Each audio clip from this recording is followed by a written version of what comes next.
SIP ಶುರು ಮಾಡಿದ ಮೇಲೆ ಫಲಿತಾಂಶ ಸ್ಲೋ ಯಾಕೆ ಕಾಣಿಸುತ್ತದೆ? ಇತ್ತೀಚೆಗೆ ನಾನು ಒಂದು ತಮಿಳು ಸಿನಿಮಾ ನೋಡಿದೆ, ಲವ್ ಟುಡೇ. ಅದರಲ್ಲೊಂದು ಚಿಕ್ಕ ಸೀನ್ ಇತ್ತು. ಒಂದು ಮಗು ಮಾವಿನ ಬೀಜ ನೆಡುತ್ತದೆ. ಮುಂದಿನ ದಿನ ಬೆಳಗ್ಗೆ ಓಡಿ ಬಂದು ನೋಡುತ್ತದೆ, ಮರ ಆಗಿದೆಯಾ ಅಂತ. ಏನೂ ಆಗಿಲ್ಲ. ಅದಕ್ಕೆ ಮಗು ಏನು ಮಾಡುತ್ತದೆ ಗೊತ್ತಾ? ಬೀಜವನ್ನು ಮತ್ತೆ ತೆಗೆದು ನೋಡುತ್ತದೆ, ಮತ್ತೆ ನೆಡುತ್ತದೆ. ಮುಂದಿನ ದಿನವೂ ಅದೇ ಪ್ರಕ್ರಿಯೆ, ಪ್ರತಿದಿನ ಅದೇ ಪ್ರಕ್ರಿಯೆ. ಅದೇ ಸಮಯದಲ್ಲಿ ನನಗೆ ಒಂದು ರಿಯಲೈಸೇಷನ್ ಆಯಿತು. ಬಹಳಷ್ಟು SIP ಇನ್ವೆಸ್ಟರ್ಸ್ ಕೂಡ ಇದೇ ಮಾಡುತ್ತಾರೆ. ನೀವು ಪ್ರತಿ ತಿಂಗಳು 10,000 ರೂಪಾಯಿ SIP ಶುರು ಮಾಡ್ತೀರಾ. 1 ವರ್ಷ ಆದ ಮೇಲೆ ಪೋರ್ಟ್ಫೋಲಿಯೋ ಚೆಕ್ ಮಾಡ್ತೀರಾ. ಎಕ್ಸ್ಪೆಕ್ಟೇಷನ್ಸ್ ಏನು ಗೊತ್ತಾ? ಒಳ್ಳೆ ರಿಟರ್ನ್ಸ್ ಬಂದಿರುತ್ತೆ, ದೊಡ್ಡ ಪ್ರಾಫಿಟ್ ಸಿಕ್ಕಿರುತ್ತೆ. ಆದರೆ ರಿಯಾಲಿಟಿ, ಒಟ್ಟು ಇನ್ವೆಸ್ಟ್ಮೆಂಟ್ಸ್ 1,20,000 ರೂಪಾಯಿ, ಪೋರ್ಟ್ಫೋಲಿಯೋ ವ್ಯಾಲ್ಯೂ ಸುಮಾರು 1,26,000 ರೂಪಾಯಿ, ಅಂದರೆ ಪ್ರಾಫಿಟ್ಸ್ ಕೇವಲ 6,000 ರೂಪಾಯಿ. ಆಗ ನಿಮ್ಮ ಮನಸ್ಸಿನಲ್ಲಿ ಒಂದು ಡೌಟ್ ಬರುತ್ತದೆ, ಇದೇನಾ SIP ಮ್ಯಾಜಿಕ್? ಪ್ರಾಬ್ಲಮ್ ಸೆಕ್ಷನ್ಗೆ ಬರೋಣ. ಇಲ್ಲಿ ತುಂಬ ಜನ SIP ನಿಲ್ಲಿಸುತ್ತಾರೆ. ಯಾಕೆಂದರೆ ಅವರಿಗೆ ಅನಿಸುತ್ತದೆ ಮಾರ್ಕೆಟ್ ಸ್ಲೋ ಇದೆ, SIPನಲ್ಲೂ ಏನೂ ಗ್ರೋತ್ ಇಲ್ಲ. ಆದರೆ ನಿಜ ಏನು ಗೊತ್ತಾ? ಇದು ಕಂಪ್ಲೀಟ್ಲಿ ನಾರ್ಮಲ್. ಮಾವಿನ ಮರ ಒಂದು ರಾತ್ರಿ ಬೆಳೆಯೋದಿಲ್ಲ. ಮೊದಲು ಅದರ ಬೇರುಗಳು ನೆಲದ ಒಳಗೆ ಬೆಳೆಯುತ್ತವೆ, ಅದು ನಮಗೆ ಕಾಣುವುದಿಲ್ಲ. ಆದರೆ ಆ ಇನ್ವಿಸಿಬಲ್ ಗ್ರೋತ್ನಿಂದಲೇ ಮುಂದೆ ದೊಡ್ಡ ಮರ ಬರುತ್ತದೆ. SIP ಕೂಡ ಹಾಗೆಯೇ.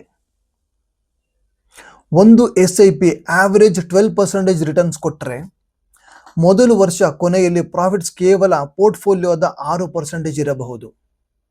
ಎರಡನೇ ವರ್ಷದಲ್ಲಿ ಸುಮಾರು 12%. ಆದ್ದರಿಂದ ಎಕ್ಸೈಟ್ಮೆಂಟ್ ಬರೋದಿಲ್ಲ. ಆದರೆ 5ನೇ ವರ್ಷದ ನಂತರ ಗೇಮ್ ಚೇಂಜ್ ಆಗುತ್ತದೆ. Magic of compounding. ಕಾಂಪೌಂಡಿಂಗ್ ನಿಧಾನವಾಗಿ ಕೆಲಸ ಶುರು ಮಾಡಿರುತ್ತದೆ. 5ನೇ ವರ್ಷದ ವೇಳೆಗೆ ಪೋರ್ಟ್ಫೋಲಿಯೋದ ಪ್ರಾಫಿಟ್ಸ್ ಸುಮಾರು 25% ಆಗಿರುತ್ತದೆ. 7ನೇ ವರ್ಷಕ್ಕೆ 36%. 10ನೇ ವರ್ಷಕ್ಕೆ ಆಲ್ಮೋಸ್ಟ್ ಪೋರ್ಟ್ಫೋಲಿಯೋದ ಅರ್ಧ ಭಾಗ ಗೇನ್ಸ್ ಆಗಿರುತ್ತದೆ. ಮತ್ತೆ ಅಲ್ಲಿಂದ ರಿಯಲ್ ವೆಲ್ತ್ ಕ್ರಿಯೇಷನ್ ಶುರು ಆಗಿರುತ್ತದೆ. 20 ವರ್ಷ SIP ಮಾಡಿದರೆ ಪೋರ್ಟ್ಫೋಲಿಯೋದ ಸುಮಾರು 75% ಗೇನ್ಸ್ ಆಗಿರಬಹುದು. 30 ವರ್ಷ SIP ಮಾಡಿದರೆ 90% ವೆಲ್ತ್ ರಿಟರ್ನ್ಸ್ನಿಂದ ಬಂದಿರುತ್ತದೆ. ಅಂದರೆ ನೀವು ಹಾಕಿದ ಹಣಕ್ಕಿಂತ ನಿಮ್ಮ ಹಣ ಕೆಲಸ ಮಾಡೋದು ಹೆಚ್ಚು. ತುಂಬ ಜನ ಬೋರಿಂಗ್ ಫೇಸ್ನಲ್ಲಿ SIPಯನ್ನು ಕ್ವಿಟ್ ಮಾಡುತ್ತಾರೆ. ಆದರೆ ವೆಲ್ತ್ ಕ್ರಿಯೇಟ್ ಮಾಡುವವರು ಯಾರು ಗೊತ್ತಾ? ಆ ಬೋರಿಂಗ್ ಫೇಸ್ ಸರ್ವೈವ್ ಮಾಡಿದವರು ಮಾತ್ರ. ಮೊದಲ ಕೆಲವು ವರ್ಷ SIP ನಿಮ್ಮ ಮನಿ ಗ್ರೋ ಮಾಡಲು ಅಲ್ಲ, ನಿಮ್ಮ ಪೇಷನ್ಸ್ ಅನ್ನು ಟೆಸ್ಟ್ ಮಾಡಲು. ಸೊ ನೆಕ್ಸ್ಟ್ ಟೈಮ್ ನಿಮ್ಮ SIP ಸ್ಲೋ ಎನಿಸಿದರೆ ಈ ಮಾವಿನ ಬೀಜದ ಕಥೆಯನ್ನು ನೆನಪಿಸಿಕೊಳ್ಳಿ. ಪ್ರತಿದಿನ ಬೀಜ ತೆಗೆದು ನೋಡಿದರೆ ಮರ ಯಾವತ್ತೂ ಬೆಳೆಯುವುದಿಲ್ಲ. ಆದರೆ ಅದೇ ರೀತಿ ಪ್ರತಿ ಮಾರ್ಕೆಟ್ ಫಾಲ್ಗೆ SIP ನಿಲ್ಲಿಸಿದರೆ ಕಾಂಪೌಂಡಿಂಗ್ ನಿಮ್ಮ ಜೀವನ ಬದಲಾಯಿಸುವ ಚಾನ್ಸ್ ಸಿಗೋದಿಲ್ಲ. ಜೀವನದಲ್ಲಿ ಗೆಲ್ಲುವವರು ಟ್ಯಾಲೆಂಟ್ ಇದ್ದವರು ಯಾವಾಗಲೂ ಅಲ್ಲ, ಕೊನೆಯವರೆಗೂ ಫೀಲ್ಡ್ನಲ್ಲಿ ಉಳಿಯುವವರು ಮಾತ್ರ. ಮಾರ್ಕೆಟ್ನಲ್ಲಿ ನಿಮ್ಮ ಪೇಷನ್ಸ್ ಪರೀಕ್ಷಿಸುತ್ತದೆ, ಟೈಮ್ ನಿಮ್ಮ ಎಮೋಷನ್ಸನ್ನು ಪರೀಕ್ಷಿಸುತ್ತದೆ.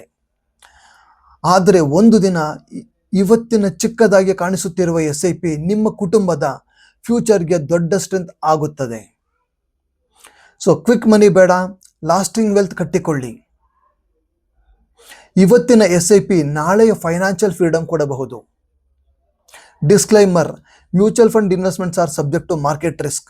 ಈ ವಿಡಿಯೋ ಪ್ಯೂರ್ಲಿ ಎಜುಕೇಷನಲ್ ಪರ್ಪಸ್ಗಾಗಿ ಮಾತ್ರ.